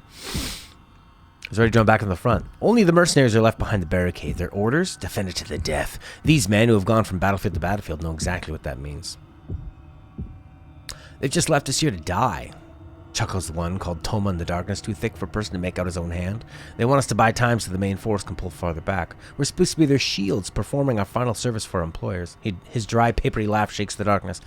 Heim says nothing in reply. Other mercenaries must be gathered there around them in the blackness, but all keep their thoughts to themselves. Mercenaries have nothing to say to each other in the battlefield. They might be on opposite sides in the next battle. At a time like this especially, when they have to defend the barricade against the enemy's withering attack, they can't spare the time even to look at each other's faces. Kaim knows nothing about this fighter called Toma. His voice sounds young. He probably has very little experience as a mercenary. If a man grows talkative in the face of death, it means that deep down somewhere he has a weakness that prevents him from becoming a true soldier. A mercenary with even a hint of such weakness can never cheat death and live to see another day. It is the law of the battlefield, and a man like Toma will only learn that law in the moment before he loses his life. We're done for. We'll all be dead in the morning. We'll have that silent homecoming they talk about. I can't stand it. I just can't stand it. In the darkness, no voice rises to second these sentiments. It's too late for talk like this. The day they chose the mercenaries' path is when they should have resigned themselves to death. They sell their lives for a little money. They prolong their lives a day at a time by taking the lives of one enemy after another. That's what a mercenary is, nothing more, nothing less. Khaled says light floods through these memories, helps me walk my path. 13-2 Sarah's theme.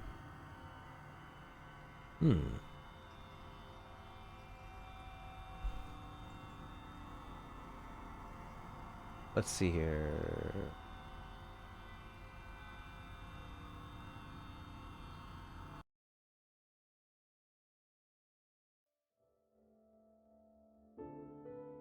Here we go. Hey, can anybody hear me? How many of us are here? We're all gonna die together. We'll just be a line of corpses in the morning. Don't shut up now, answer me. No one says a thing. Instead of voices, the silent darkness begins to fill with a tangible sense of annoyance. Wordlessly to gather on the battlefield, wordlessly to fight the enemy, and just as wordlessly to die. That is the rule of the mercenary, the aesthetic of the mercenary. If such an expression may be permitted, but Toma has taken it upon himself to abandon that aesthetic. I knew it was hopeless from the start. Headquarters didn't know what they were doing. There was no way a strategy like that could work. You know what I'm talking about, don't you guys? We had to lose. It's a total mess. I wish to hell I had joined the other side. Then we could have gotten a mountain of cash for winning. Could have drunk ourselves blind. Could have had all the women we wanted. I could have gone either way on this one, but I picked the wrong side to fight on. Hey you! An older voice booms out of the darkness. An angry voice. Yeah, what? Answers Toma, his voice more vibrant now at having at last found someone willing to talk to him. As if to crush his momentary enthusiasm, the other man goes on. How about shutting up for a while? If you really want to run off at the mouth like that much, I can send you to the next world a step ahead of the rest of us. I'm sorry. Instantly dejected, Toma falls silent and the darkness goes still again. The stillness is charged, however, with a deep tension. Far deeper ever than before, Toma started talking. The veteran warriors know. Watch out for talkative men. Being talkative means trusting in words, trusting too much in words. Words are useless on the battlefield. You take up your weapon in silence, you steel yourself in silence, you fight in silence, you kill the enemy, or he kills you in silence. All the mercenaries here have lived this way, all but the talkative one. A soldier who clings too desperately to words may cling just as desperately to something else, to the sweet trap of betrayal, for example, or the seduction of desertion under fire, or the lure of madness. Kaim has often seen pitiful mercenaries who, unable to endure the terror of being surrounded by the enemy, go berserk and attack men from their own side. Will Toma prove to be another such case? The possibility is great, and no doubt the other men are thinking the same thing too. In the stillness, they turn the same gazes toward Toma that they reserve for confrontations with the enemy, looking for any sign of change in his demeanor. The moment they perceive the slightest threat in him, a blade will soundlessly pierce the left side of his chest. The silence continues. Not even the usual all-night cries of insects can be heard tonight, as they were last night. Perhaps the insects knew enough to clear out in advance of the enemy's dawn attack. The thought reminds Kaim that he saw no birds in the area yesterday either. Although animals come to snatch food when the men first built this fortification, there has been no sign of them for several days now. Animals have mysterious powers of foreknowledge that humans have lost. This becomes painfully obvious from any visit to a battlefield. There can be little doubt that the animals have turned their backs on the barricade. Right about now in some distant forest, a huge flock of blackbirds may be taking wing in search of human corpses to strip of their flesh. It's feast time, boys. They already know somehow. Once the sun is fully up, the battle will be over. If they don't get here first, they'll lose their feast to a flock from another forest. Their black bodies hidden against the night sky. Those birds now are probably flying for all they're worth. A voice in the night. Toma's voice. Weeping. Listen, you guys, I don't know how many of you are out there, but we're all going to die in the morning, or most of us. Maybe one or two will live to escape, no more. Think about it. Those are lousy odds. You've all been through this before. You're veterans, war heroes. You're probably not scared, but even so, even if you're not scared, don't you think this is stupid? Tell me. You've been through a lot more battles than I have, so tell me. What the hell are we here for? We don't hate the enemy. We don't know the leaders on our side or anything, but we've got to kill the enemy and follow our leader's orders. And we're still going to end up dead. Tell me, you guys, don't you think it's pointless? Don't you think it's stupid? The only response to Toma is the impatient click of a tongue in the darkness, followed by someone else's sigh of annoyance. I can't take it any longer, says Toma. I hate this. And now he's sobbing. All I wanted was some money and maybe something better to eat and maybe nicer clothes. I would have been happy with that. What a mistake I made. Taking work like this, I never should have done it. Kaim keeps all of his senses open for movement in the night. Aside from himself and Toma, 5 other soldiers are crouching down in the darkness. Not bad. All are experienced warriors. They would not have been able to put up with Toma's whining otherwise. If they let themselves get angry and started shouting at him, or grabbing him by the throat, or wailing away at him, they would just end up consuming their strength and energy before their work started at dawn. If this is an assemblage of men who know how to keep their silence, the chances for life are that much greater, assuming, that is, that the talkative, weeping man does not become too great of a burden for the rest of them. Still sobbing, Toma continues to curse his fate. Suddenly, something is different. Something stirs in the silence. This could be bad, Kaim thinks, sharpening his attentiveness still more.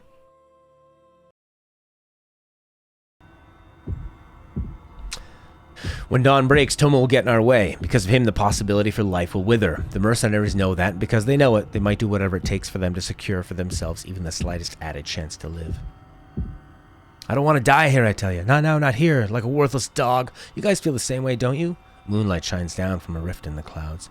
For a split second, Toma's tear-stained face appears in the darkness. He's even younger than Kaim imagined from the sound of his voice. He's practically a boy. The clouds hide the moon again, and thick black darkness enfolds everything once more. A dull light stirs in the depths of the darkness. Without a word, Kaim darts, wind-like, towards it. He was able to gauge the distance between himself and Toma during the flash of moonlight. Kaim grabs Toma's arm. Something hard falls to the ground. The dull light flashes again, this time at their feet, and melts again into the darkness. A knife, driven by the fear of death. Toma was trying to slit his own throat. Toma twists away and tries to free his arm from Kaim's grasp, but Kaim chops him in the solar plexus. Without uttering a sound, Toma passes out. With Toma slung across his back, Kaim strides through the darkness. Eventually, Toma wakes and thrashes his legs to get loose. Stop it, let me go! Kaim lowers him to the ground. Every once in a while, the moon comes out. Check your direction when that happens. Go straight towards the setting moon, Kaim says gently. What the hell are you talking about? It's the only way you can get out of here. Kaim has chosen the thinnest part of the enemy's encirclement. Of course, there's no guarantee that getting through there will save him. From now on, Toma will have to believe in his own luck and abilities. Are you coming too, Toma asks. No, I'm going back. You escape alone. Why? You come too. Let's both escape. Come with me. Toma clings to Kaim's arm as he pleads with him, but Kaim gives him a hard slap on the cheek. The flesh of that cheek is too soft to belong to a veteran warrior. It is the flesh of a boy, a kid. You go alone. But why? To live, that's why. What about you? You want to live too, don't you? You should run away with me. You don't want to die, do you? Want to live? No, Kaim has no great desire to live. He lives because there's nothing else he can do. He lives because he has to. Toma's far too young, his own burden of life far too fragile for him to know the pain of such a life. We live to fight, that's what mercenaries do. But get the hell out of here. You're ruining it for the rest of us. You guys will never win this battle, so why not run away? It's our job to fight. With that, Kaim turns on his heels and starts back the way he came. Toma stands there watching Kaim move away, and a moment later, he himself darts into the western forest. To fight, or to flee.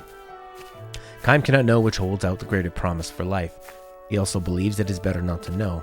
Except, I hope you make it, boy, he mutters, walking on. The eastern sky is beginning to brighten little by little. Soon the enemy's all-out attack will begin. From the western forest, a few birds take to the air. Perhaps it means that a small-scale battle has started in the silence, or that the poor young mercenary has been felled with his back to the enemy. Kime does not look back or break his stride. He feels certain he has seen that talkative mercenary before. Before the war broke out, the boy was selling fruit in the market along the highway. He was a good boy. Took good care of his mother, the woman of the market was saying. Live a long, full life, Kime wishes for the boy as he himself walks on, glaring at the lightening eastern sky. All right. These stories are pretty good, but they are a bit redundant. There's a lot of repeated language in them. You're like, all right, I got that. So, you still want to be a mercenary boy? Didn't you just hear my awesome story?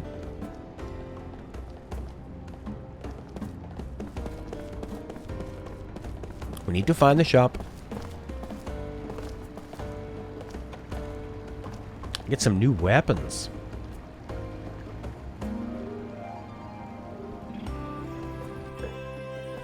It's a good zone. You need to stay beautiful and elegant. Everyone in Umara pays attention to fashion. They don't even blink at buying things like this. I'm gonna take a seed. That's what I'm gonna do. A seed obtained. What do you guys think of those memories? Do you want me to skip them? They're very, very, very, very, very, very, very long. Shop's really something else. Everything's so expensive, but I'm having a good time just looking around. Sorry, but the room at the end is off limits to regular customers. I will say the password. Haha! Totomus invited you. Please go ahead. I can skip the memories in the future if you like.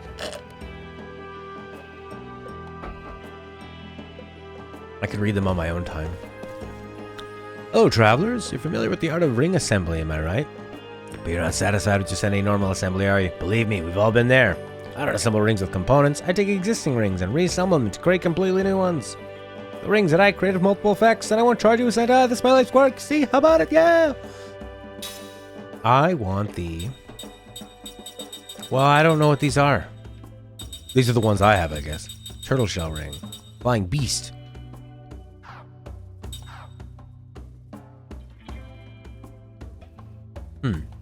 Are those my rings? So I should look at them and see which ones I want to get rid of. Bio ring. 90% of the story feels like it's not part of the action or build-up. Those dreams could be of a random collection of creepy pasta.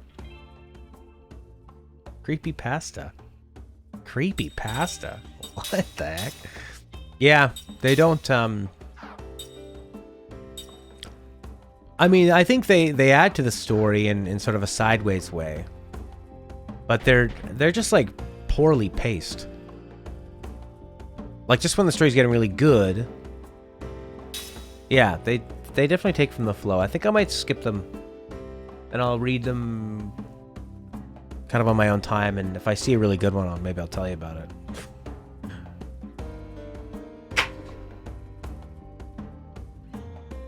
My kitty cat's so annoying.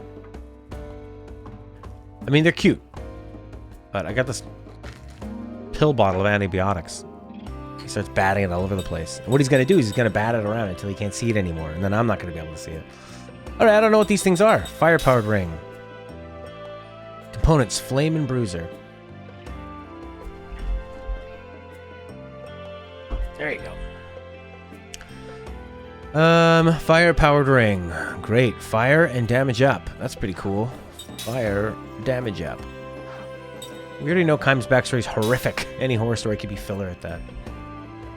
I guess they're trying to make you feel for this kid, like, well, this is what's going to happen to this. He can see everyone's future, basically, because he's been around for 1,000 years, so it's like, you know, when you're 30 and you talk to somebody that's 20, you know a lot of what's going to happen to them in the next 10 years. Or when someone's 40 and they're talking to someone that's 30. I love talking to people that are like 60 or 70 and they always go, you're so young, you got so much time. But when you are your own age, you feel like you're old and you're running out of time. What is this one? A soul ring. MP absorb, damage up. Bio killer, hardened killer. Beast killer, aerial killer. Damage up, critical up? That one seems pretty good. Damage up, critical up, why not? Oh. So what can I actually make then? I don't have any of these things.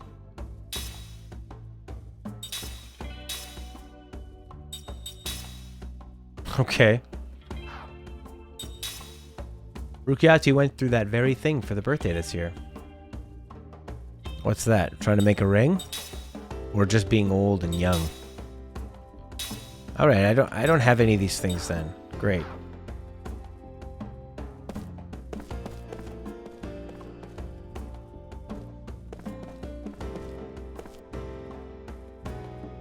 Alright, here we go.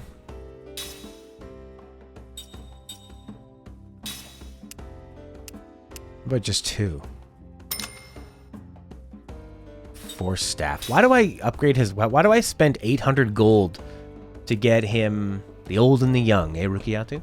Why do I spend 810 gold to get him a staff that gives him more attack power? I never use his attack. His attack sucks. Seems like a lot. I have to pay more for it. I mean, maybe it gives other...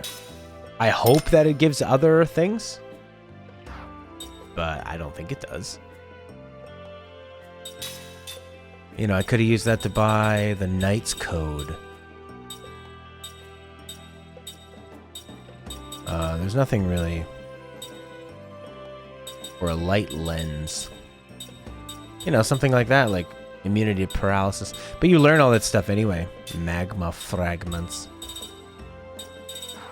The old and the young. I remember being 20. Talking to my sister's husband. My sister's like 10 years older than me because my dad had a previous marriage. And I was saying, I'm like, oh, I feel like I've wasted the last 2 years. I didn't go to university. And I can't believe I felt like I was old at 20. And he told me the great advice. He's like, Matt, you're always going to feel the same age. I think he was in his late 30s and he said, I still feel like I'm 20. And I feel older than I was before, but you just are what you are in the moment, and that's all. You don't want to get caught up measuring your success with anyone else's or your timeline with anyone else's.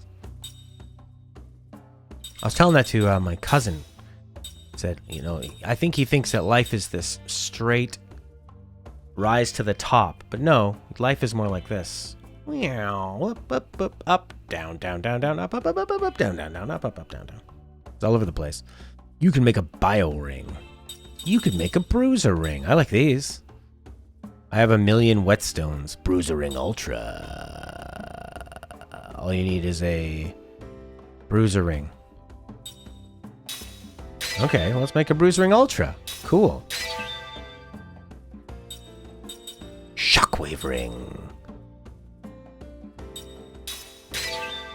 I need guardian ore. I just had enough guardian ore.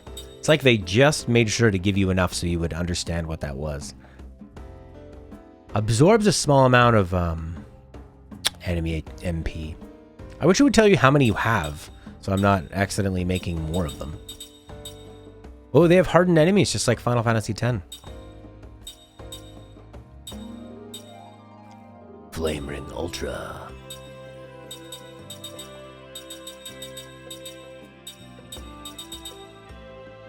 Alright.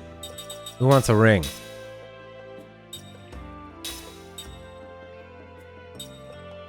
Cool. She's got a bruiser ring too. He's got 190, she's got 187. What about when I just gave him this? It doesn't change their attack. What's he got? Osmosis ring. Absorbs enemy MP. So I already have osmosis ring. But I could get maybe like a... Anything I need to learn? Oh, this one I could learn something. But she already has black and white magic too, does she not? Seems a bit confusing. Skills. Seth. What are you doing? Yeah, she already has that, so learning it would be dumb. There's nothing she can learn. I need Jansen to learn something. How do I make Jansen learn stuff? I think you equip him with things, don't you? Nope. He just learns things as he gets his levels up. Yeah, I think I'm going to skip the next stream. There's a real buzzkill. I want to make an osmosis ring, is what I want. I want to make an osmosis ultra ring. So what do I need for that? I need ring assembly. Osmosis ultra. You need magic sealing vase. Do you sell that, guy? Do you sell magic sealing vase? Magic luring stone. No, he doesn't sell that stuff. Alright, well, we might as well equip those weapons and sell the other ones. Platinum sword. Boo! Look at that, 207. Oh my god. He's so powerful. I'm frightened of the guy. There you go. Power 11. Practical magical staff that works well with magic engines. Alright. Ba-da-da-da-da. Platinum sword and a lightweight saber I can sell. Platinum sword and a lightweight saber. Would you like to buy my platinum sword? And 2 lightweight sabers? Yeah. How about a Saint Rod? Great. How about this Hawkeye thing? How about this crap? Treasure glasses.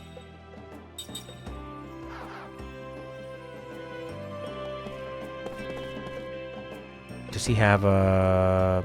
It doesn't have just like straight up items, no. He just has crafting materials. Hey guy. Maybe I have something else you could make. Ooh, you can make a fire-powered ring. Because I have a flame ring and a blaze ring. Yeah. That's pretty cool. It's weird that he doesn't charge you for anything, but okay. Alright, I guess we can give that to her, because she's just got this bruiser ring. There you go, now you got a bruiser and a fire-powered ring. Alright, and he's the bruiser, the ultra bruiser. Oh no, go back in, you got that magical plant. The plant is so becoming to me, it's so alluring, like a regular plant, to a bee. You know when they say that you're going to teach, I don't know if this is common in other languages, but in English they say you got to learn about the birds and the bees, and that has to do with sex and reproduction. They should say you got to learn about the bees and the flowers. That's what the bees are doing. You know, bees are going after attractive flowers and pollinating them. And the flowers are trying to look attractive, so bees come to them.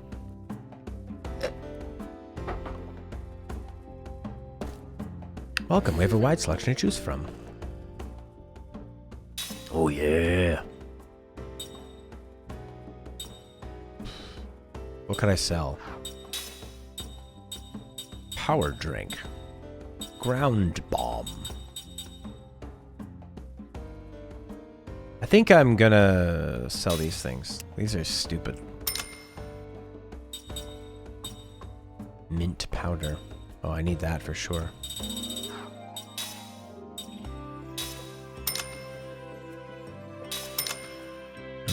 It seems to be the most important thing. Alright, maybe I should have sold some more items to that guy. Like, I have all these things you can make rings out of, like cold water stones. I don't need any of that crap.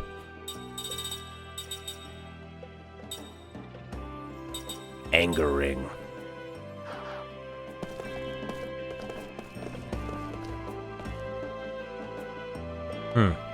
Oh, I guess I won't enter then. But I want to get in there. I see something glowing. Time once in. The pacing in this game is weird. The game got amazing, and then all of a sudden, it slows way, way down. I'm gonna go in the back door.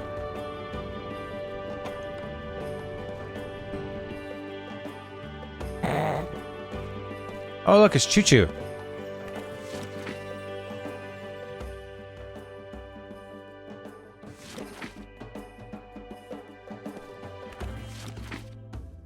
The new item I got in is a hit. It sold out far faster than I expected. My sales are up for the month, but I wish I had more. What is the new item? I want to know what it is. Order more of the new item, but delivery will take a while. A lot of customers are reserving them. Just pray they arrive soon. This is weird. Okay. There's Choo Choo Rocket. What's up, Choo Choo? Ah, you found me. I thought for sure you'd never get me here. How the heck did you get in here? It was locked, wasn't it? Haha, well. Well, hello there. Do you have the key for me? Yep, my dad's busy, so I brought it over for him. Here you go. Thank you. My old key was broken, so I couldn't open the door anymore. Now he doesn't care that we're in here. I was told remaking it would take days. Your father's an exceptionally skilled man, though. He did the job in a fraction of the time. Well, here's your payment. Say thanks to your father for me, will you? The guy running his shop is my dad's best friend, so we asked him to repair his broken key. So he snuck in with that key, huh? It's not really fair at all, you know? Hey, it is too fair. Oh, here's what the shopkeeper gave me. My dad has a ton of these, so you can have them. You got mana earrings. Bye-bye, let's play again real soon. Guy doesn't care now. If you're with that girl, you are all good. Put on some mana earrings. Increases max MP. Oh, yeah. That's good. By not very much, I guess by 10%. Exactly, by 10%. Maybe I need to put the mana earrings on them so that they learn the skill.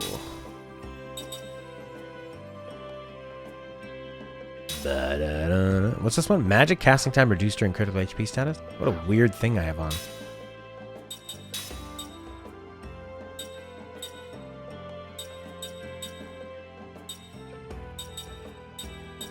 Weird.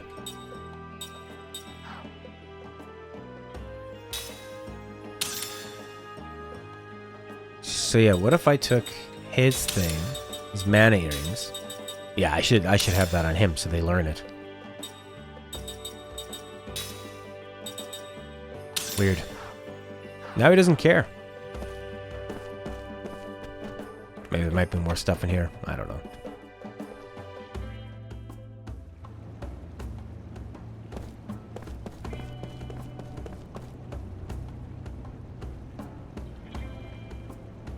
You're in the wrong place, dummy. My girlfriend's waiting at another stop? Oh crap, I did it again. Thanks a lot, better make it to her quick. Yeah, I'll get that box. Thanks.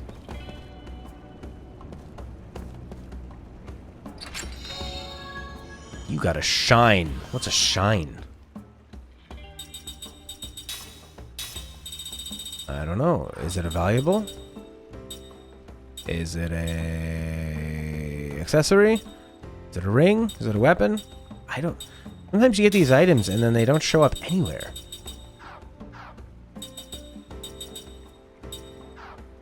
I don't know.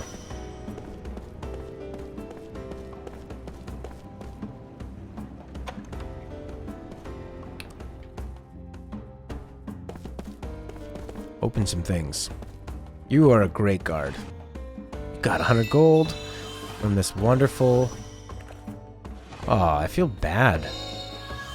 But I need it. 5 gale wings. What is this, Morrowind? Or Skyrim for younger people?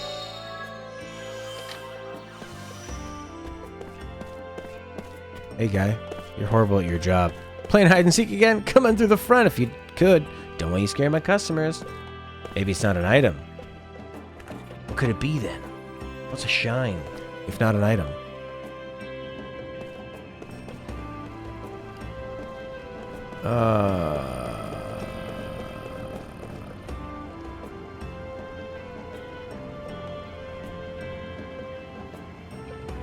Well, unfortunately, that's going to do it for today.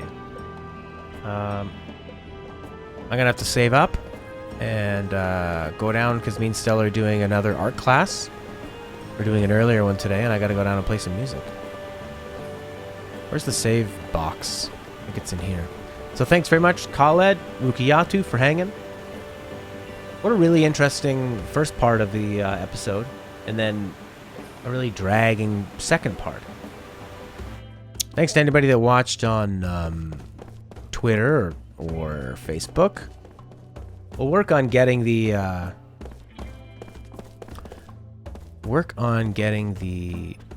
chat looking a little better. I don't really like that. Can't remember where the save spot is. Is it in the room? I don't think there's a big map in this game. Next episode will have tons of emotional package. Great. Yeah. So normally we do these specific art workshops, but this is one that's sort of like people who have been taking the other classes and they want to finish up some other things they've been working on. They can all come today in the afternoon. So we'll see who shows up for that, and I'll be playing music. And then I'll be playing music tonight at the local cafe, it's called. Called the cafe, even though it's a bar. Save point is a red dot in the minimap. Thank you. Red dot, red dot, red dot, red dot. That's not this, is it? No, that's like a shop. What's the medium? A lot of different kinds. Like some people are doing painting, some people are doing we did screen, hey Smurf, we did screen printing onto these wooden blocks, these like wooden rounds. And sometimes it's mixed media where you take photos and collage it together and then paint over it. Smurf is on study leave until the 8th of December. Fantastic, Smurf. But unfortunately, Smurf, that's the end of today's episode. I'll be back tomorrow, 9:30 a.m. Eastern Time. Let me know in Discord about maybe doing some of these evening ones. I'm going to start sneaking them in and we'll see how many people can show up for those. Playing games at night might be nice, as opposed to playing them in the morning.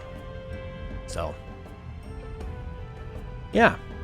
That's it. Sorry, Smurf. I swear it has nothing to do with you. But that was, for the most part, really, really great. There were some moments in this episode that were so good. The characterization, the plot. Not really a lot of combat. It would have been nice to have some kind of boss battle within that whole area. And then this, like, really long dream sequence. So, next time we won't do dream sequences. Next time we'll have the restream a little bit better. And that's it. So, I'm going to go. Bye for now. See you tomorrow, 9:30 a.m. Eastern Time.